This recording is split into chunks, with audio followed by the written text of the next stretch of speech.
What's up guys? Hi guys, welcome back to my channel. It's your girl Mimi. You know what time it is. So yes guys, I'm really excited about this video because I feel like I'll be opening up to you guys in this video somehow. So guys, this is according to the title. I mean, you clicked in because of the title. So this is just a video of me talking, or rather venting to you guys my struggles of actually being a black girl in the Philippines. You know, I'm pretty sure I'm not the only one going through this. Other people that are black, especially Nigerians, somehow go through some of this stuff. So stick with me throughout this video and see some of my struggles being a black girl here in the Philippines. First struggle, guys, this is real. This is real.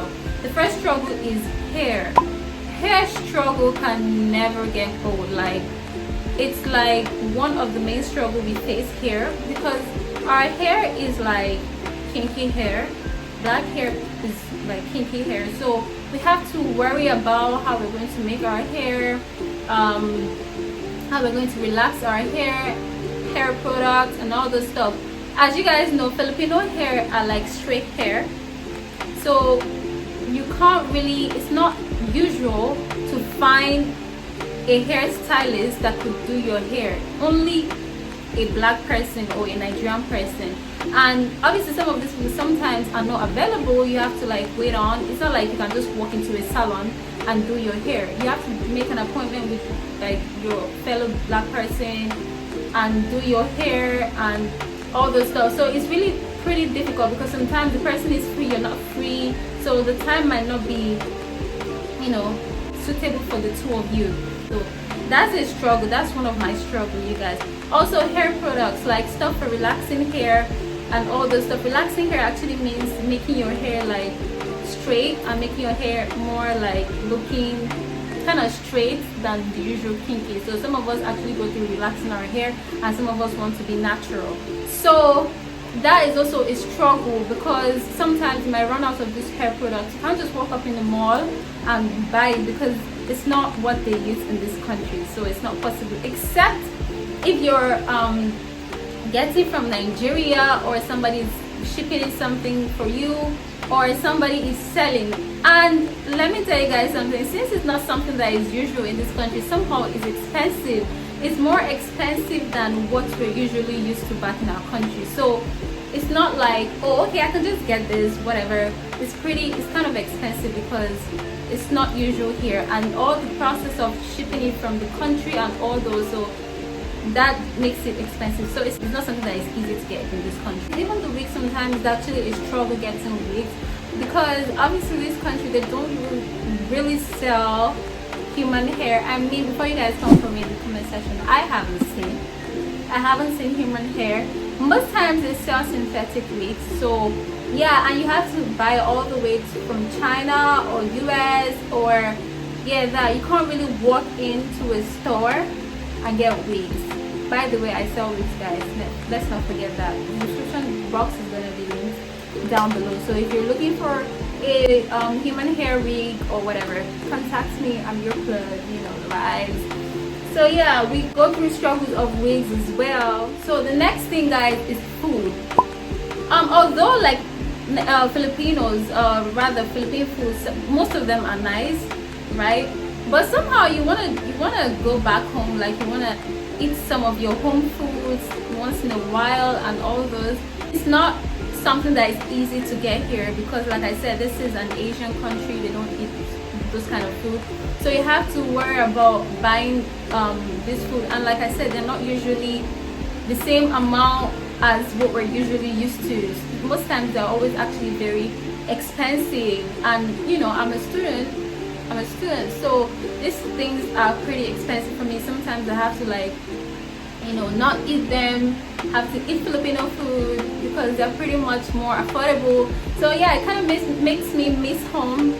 Like, it's not, these kind of things are not accessible here, so that's another struggle that we go through here. And then next thing, guys, is makeup. Oh my goodness, makeup. Okay, Filipino is not a black country, unlike US or Canada. Like, some of them are black Americans and all those stuff. They can be selling product that is the same color as your skin tone, but no, here is hard. I mean, like, you can't just walk up to a thrift shop or all those mini store, like for example like Dollar Tree. Obviously there's no Dollar Tree, I'm just saying like something like Dollar Tree. You can't just walk up there and expect to find your shade as a black girl. No girl, that ain't happening. Even sometimes like other stores, not just the thrift shop, you won't really find your shade. It's very hard. Like when I tell you guys, it's very hard to find your shade in like foundation, powder. Is very hard, except if you want to go to the international brands, which are like MAC and other international shades. That's only how you can get your, and you know MAC isn't cheap. Let's be realistic, it's not cheap.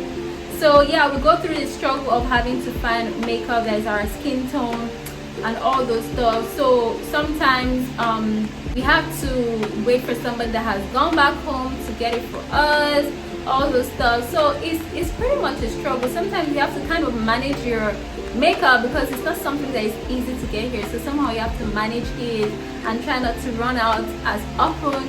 But if you can afford like MAC and all those other expensive brands that can actually get your shade, good for you. But I'm a student. I always say this, I'm a student. There are several things that I can't afford. So I really have to manage what I have.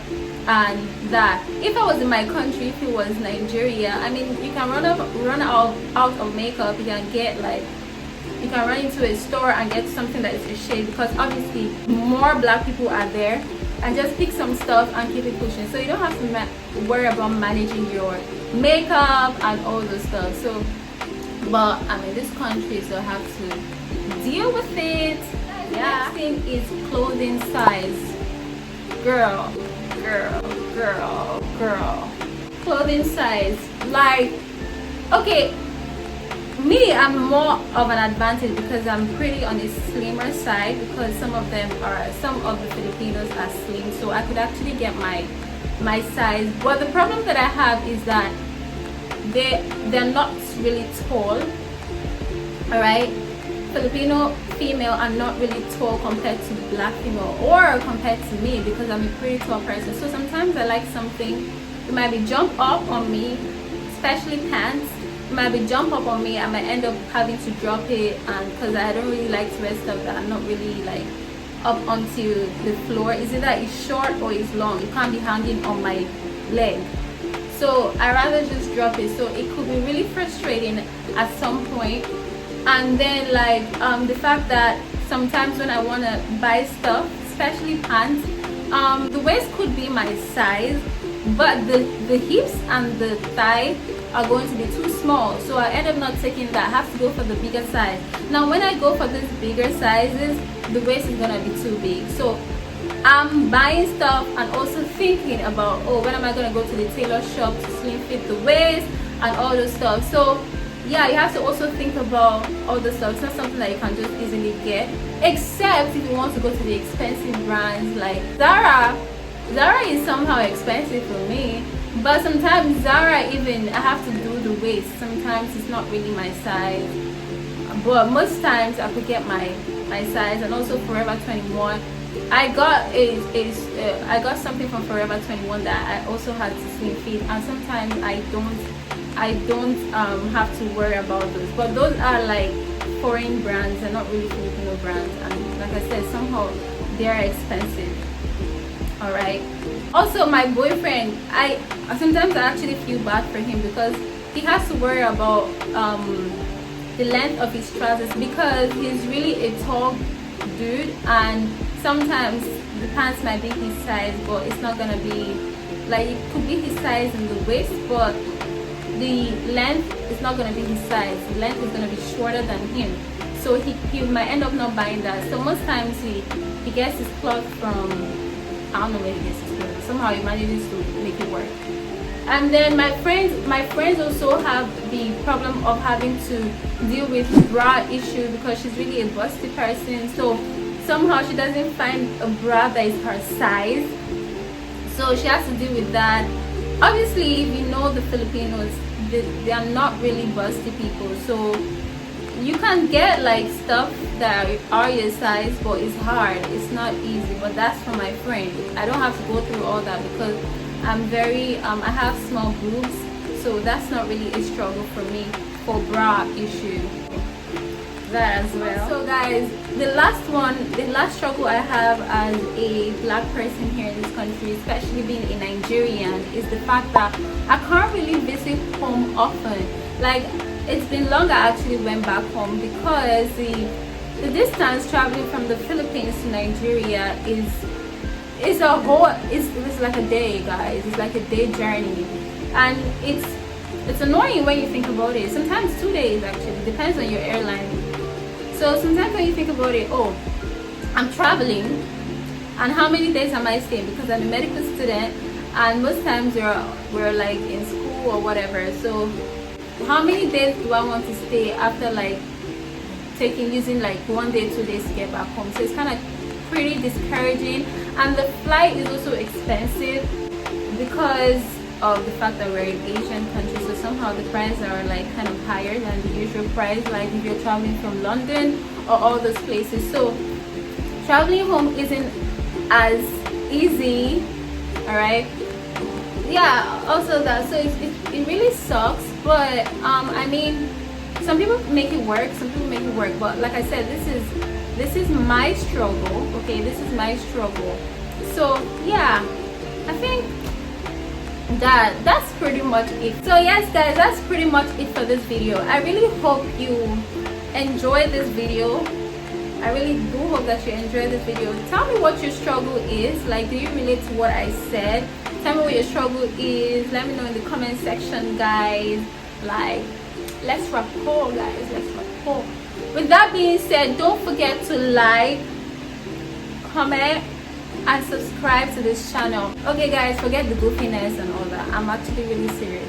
Please guys, subscribe to this channel and like this video, because when you like my videos, YouTube recommends my videos. So I'm really serious, guys. Please. Right now we're on our way to 200. I'm actually filming this video, I think we're on 162 or so. So yeah, I'm really looking forward. The target for this March, the month of March, is 300. So we have a long way to go. So guys, I'll really be happy if you subscribe, like this video, and comment down. I'll see you guys in my next video. Bye y'all.